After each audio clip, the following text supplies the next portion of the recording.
Eu quero retomar o capítulo 1, versículo 4, que até foi um versículo que a gente já leu. Vejam o versículo 4. Porque Deus nos escolheu nele antes da criação do mundo para sermos santos e sem culpa diante dele. Deus nos escolheu nele antes da fundação do mundo, aquele problema da predestinação que tem gente que fica arrepiado, né? Eu gostaria realmente de um dia conversar com vocês sobre isso, porque acho que é uma doutrina tão bonita. Só vou dar um spoiler aqui, tá bom? É histórico, não é nem teológico. Vocês lembram quando aconteceu a reforma? Quais eram as duas grandes classes que dominavam o mundo? Eu vou responder porque você não vai pensar, eu não vou dar tempo para você pensar. Eram os nobres e era o clero. Esses caras mandavam, certo? Então, na teologia católica, quem eram os escolhidos, os eleitos? Eram os nobres e era o clero. Mais ninguém. Se você não era nobre, se você não era clero, você estava no inferno, meu amigo. A menos que você, né, fizesse um monte de coisa que a igreja mandava e ainda tinha alguma dúvida nisso. Aí Calvino vem e o que ele diz? Ele diz, Deus escolhe qualquer pessoa.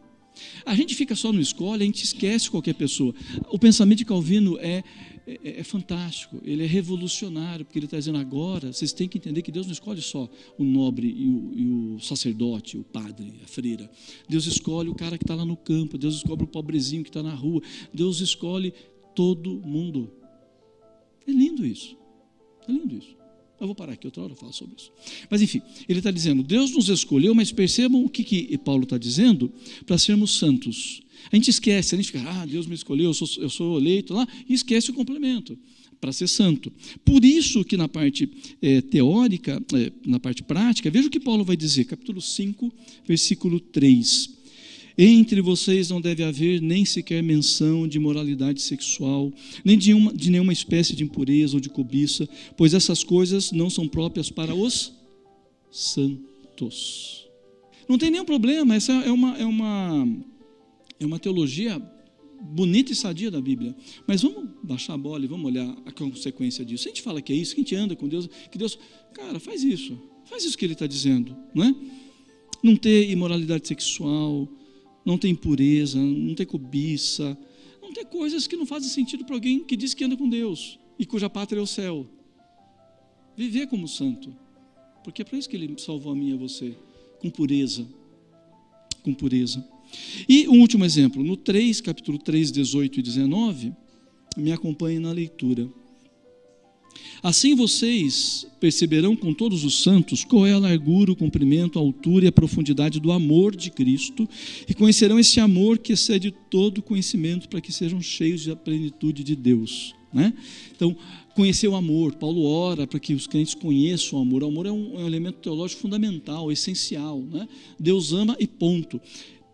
O amor, né? O amor de Deus. Agora pule para o capítulo 5, versículo 25. Maridos, cada um de vocês deve amar a sua esposa, assim como Cristo amou a igreja e se entregou por ela. É muito bacana a gente refletir sobre o amor de Deus por nós. É lindo porque é a base, sim, da nossa vida. Mas aí Paulo vai para a coisa concreta, ele fala, maridos, amem suas esposas. Amem suas esposas. E aqui entra um elemento contextual, que eu acho que também vale a pena vocês estudarem um pouquinho mais. Por que ele fala para o marido amar e não para a mulher amar? Não é verdade? Dá uma lida. É só o marido que tem que amar. Quer dizer, a mulher não precisa amar? Dane-se esse cara, só ele tem que me amar. Paulo mandou amar, eu não vou amar esse pilantra aí, né? Não. Pensa contextualmente. Naquela época, como até 60, 80 anos atrás, a grande maioria dos casamentos eram arranjados. Eram comprados. Então, o cara ia lá e comprava uma mulher. Ele podia escolher. A mulher não podia escolher. É isso que ele está. Esse é o contexto de família aqui. A mulher tinha que aceitar o cara que o pai vendia. Então quer dizer que ela não deve amar? Não. Quer dizer que o cara que tem mais poder na relação tem que assumir responsabilidade. Ele escolheu, então ele que ame. E se ele é cristão, ele que ame como Cristo amou a igreja. Vocês percebem?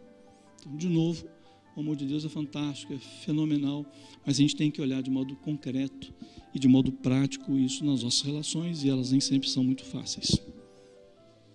Ou seja, que eu quis mostrar para vocês, né, nos exemplos, eu acho que fica claro que, para Paulo, teologia sem vida é intelectualidade vazia. não é? Uma teologia que não se expressa na vida, um cara, é um intelectual que está aí falando com seus botões sem relevância nenhuma. Ao mesmo tempo, vida sem teologia é vaidade e frustração. Vaidade porque a gente pode achar que consegue e não consegue, e frustração porque a gente vai se frustrar. Então, teologia para Paulo, sem vida é intelectualidade vazia, e vida sem teologia é vaidade e frustração.